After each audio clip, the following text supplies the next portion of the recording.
Hello and welcome to this MGTV special, Community Question Road Millage. My name is Ron Beacom. In this program, we'll discuss a ballot proposal that affects everyone who drives down a road in the City of Midland and Midland County. My guests are Terry Palmer, the Managing Director, Engineer of the Midland County Road Commission. Terry has been working for the Road Commission for almost 2 years. We're also joined by Brian McManus, City Engineer for the City of Midland, and Brian's been with the city since 1992. Now we'll get started by showing you the actual wording from the proposal you'll see on your ballot in November.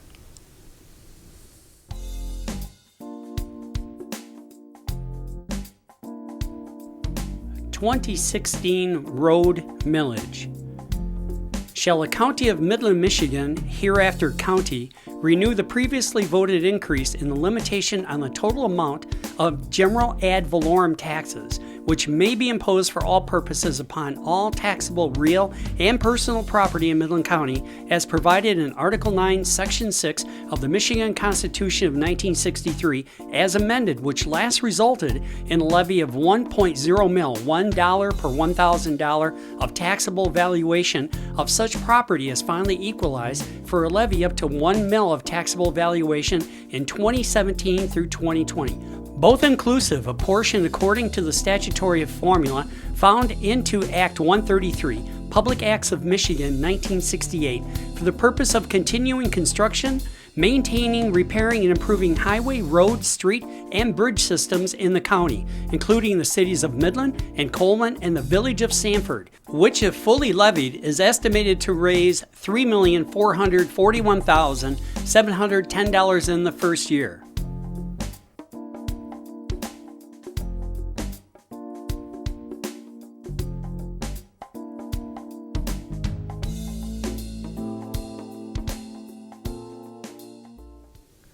Now let's dig into this so we get a better understanding of what we just heard and read. I need to point out that per state election law, Brian and Terry can't be advocates for a yes or no vote given their positions with the city and the county road commission. However, they can provide information about the proposal. So Brian, why is this proposal on the ballot? Well, our street system is really a community asset. As it gets older, it gets more difficult to maintain. For nearly 50 years, the voters of Midland County have favored a road millage, and the proposal gives our voters a chance to choose the overall direction of our street conditions for future. And Terry, what's the money used for? Well, for the county, 70% of the money is allocated to the townships for them to match on, and it's all for road projects. The remainder of the money is used for primary roads, bridges, along with culverts and just general construction work. So bottom line, what's the amount of money that this proposal will generate for the city and the county? Well, the 1 mil provides $3.4 million countywide. Approximately $2.1 million would go towards the city and $1.3 million towards the Midland County Road Commission streets. And again, this is a renewal, so it's 1 year. It's renewed for 4 years, so it generates that amount of money each year. Each year, correct. Okay. Terry, how is the split calculated between what the city receives from this millage and the county? Well, the split is based on SEV, state equalized value, which is also how it's collected. So if you live in the city, your money will stay in the city. So it's kind of a fair way of putting the money back in the roads. Okay. And Brian, how much does this millage cost monthly to the owner of a home that's, let's say, has a value of $100,000? Okay, well, since this is a renewal, the taxes will not go up, but currently the cost of the homeowner is about $4 a month for the value of a $100,000 home. Okay.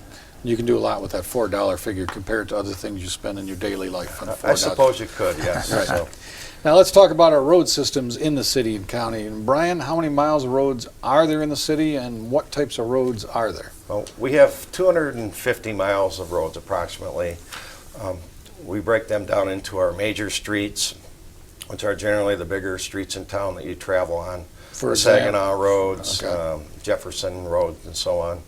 And also we call them local streets. Those are generally the residential neighborhoods, and where most of the schools are located within the city. Also within the city, there is 16 miles of state highway that we get involved with somewhat helping to maintain. Okay, and Terry, what are those numbers for the county? Well, we have 872 miles in the county. Of those, 288 are primary roads, and the remaining 584 are local roads. We also maintain state routes, which include like US 10, M20, M18, and M30. So when you add all those miles or maintenance, we maintain almost 1,000 miles of road. And I should point out that you're not just responsible for roads. What else do you maintain? We also have 88 bridges that are county bridges. We have over 6,700 culverts, 12 miles of guardrail, along with 6,900 signs, and that's on top of maintaining a fleet of trucks to make sure we plow your roads in the winter. Okay. And when we talk about the roads that are owned by the state, what services do you provide for them, both in the county and the city?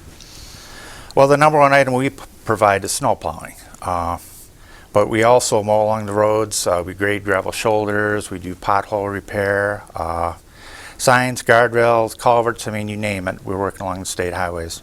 How about city? And we pretty much do the same things. We, however, also do the traffic signal maintenance for the state along the MDOT corridors within the city. Now, does any money change hands between your entities and the state? Basically, as we do the work for the state, they reimburse us. So, and then we also, at the end of the year, if they have extra funding, we take the opportunity to do some small contracts and some work for them for widening and small safety improvements. Okay. And besides the local road millage that we're talking about now, where else do the city and county get money to maintain the roads? Well, consumers, when they buy fuel at the gas pump, they do pay a gas tax, and that money is taken in by the state and then redistributed to road jurisdictions through formulas.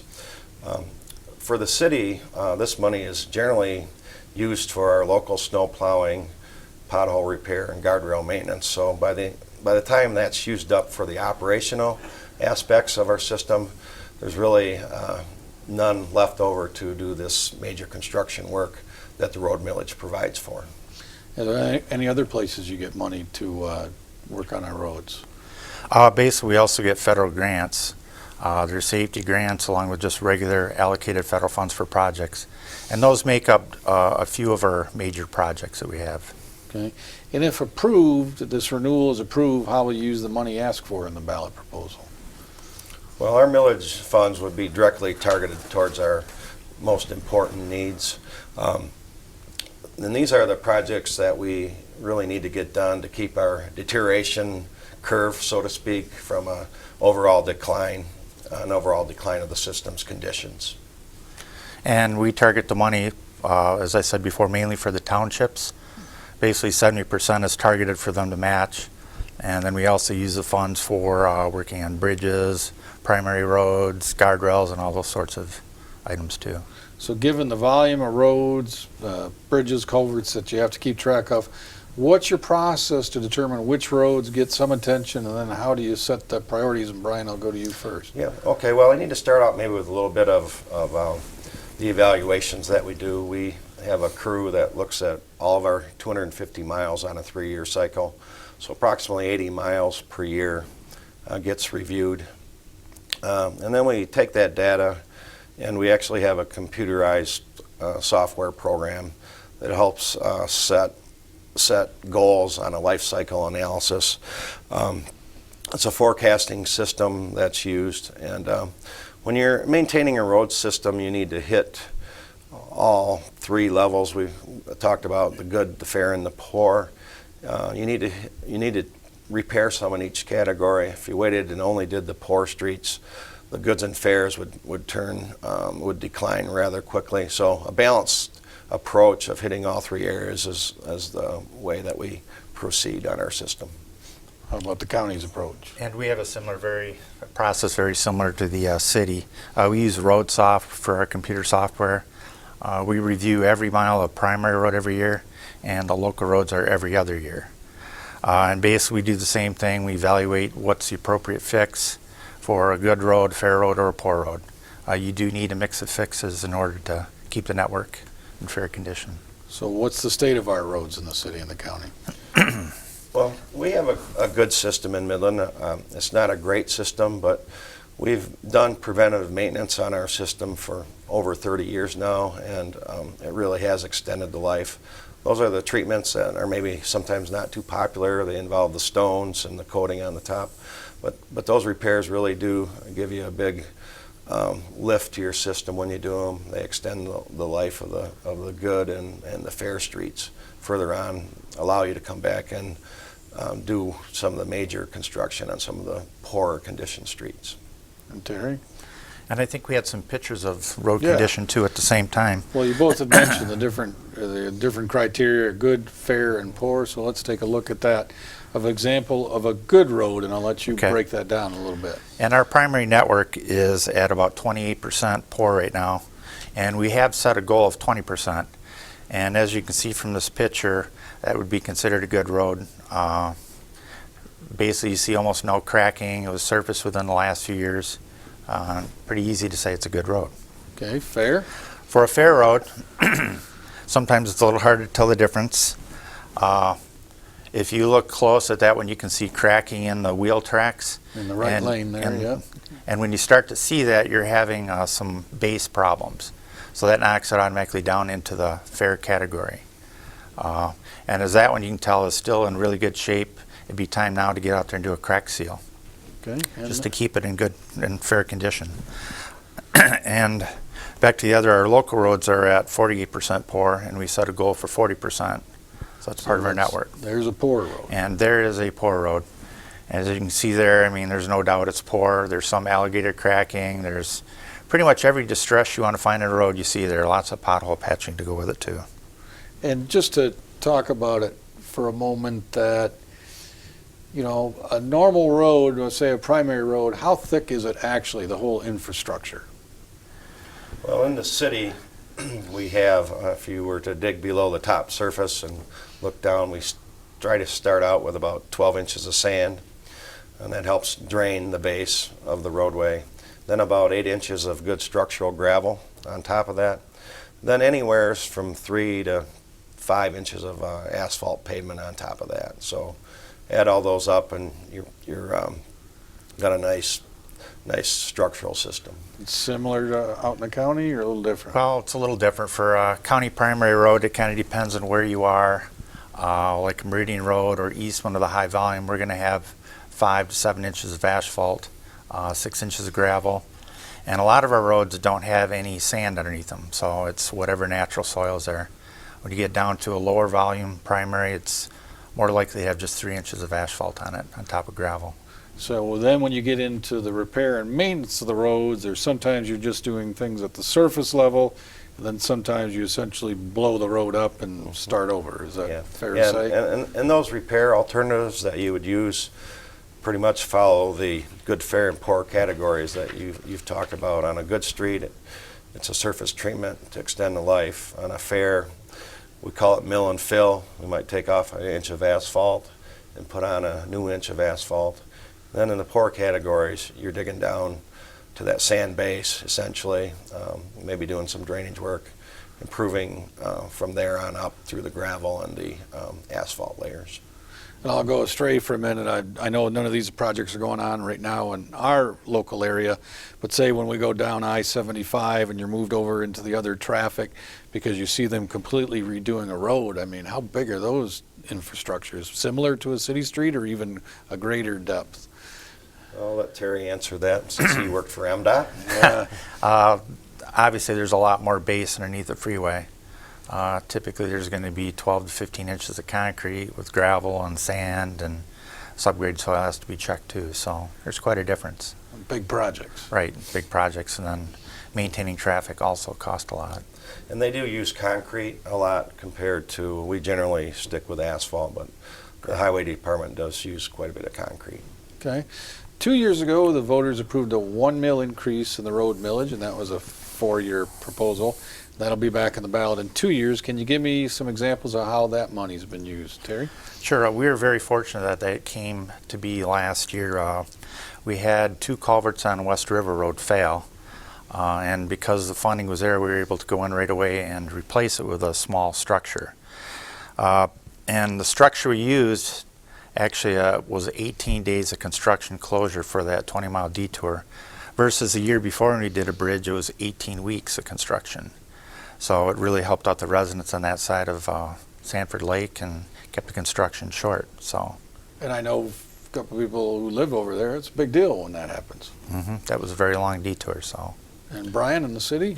That enhancement millage has been really highly beneficial for us, and our residents are starting to see that around town this year. In fact, even though it was a 14 approval, the first dollars started coming forward this year in 16. And for instance, one of the larger projects you would have seen with that is the Saginaw Road at the Wheeler and Eastman intersections was done with that money. And we also have a lot of other projects scheduled with that money, like Patrick Road. I should mention Main Street's part of that enhancement millage. But some of our locals, like Meadowbrook Drive, some of our bigger local streets, Jerome, it's allowed us to almost double our amount of construction that we do in a normal year. If this proposal, this renewal is not approved, what will happen? Well, the biggest problem on the local network for us is going to be that the funding is targeted for them, $900,000 of the $1.3 million, and then they match it, so that money would go away. And for the local road network, that represents about 37% of the total investment. And then the remaining part, I mean, we use towards bridges, trying to keep them in good condition and replacement as needed, culvert replacement along with primary roads. So that program would just reduce accordingly. And Brian? Yeah, and I just mentioned that, with this enhancement millage, our amount of projects doubled this year. So without this renewal, they would be cut in half, essentially. And what that does is that would provide quite a large gap between our targeted amount that our forecasting shows that we should be putting in the system and the amount that is actually being put in the system. So if you believe all these formulas and analysis, we would start a pretty sharp decline in our system right away.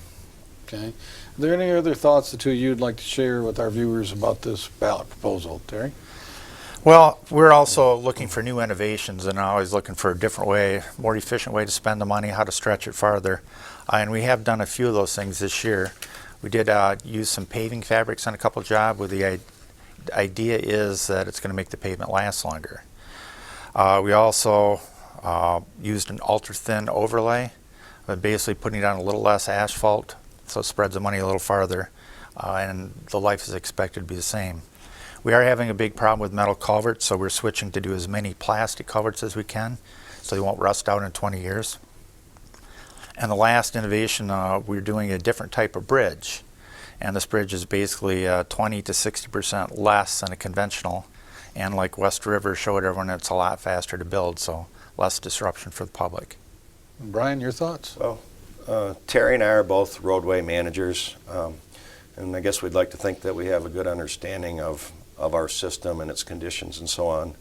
And of course, our main goal is we don't want to see a decline in our system any further than it already has.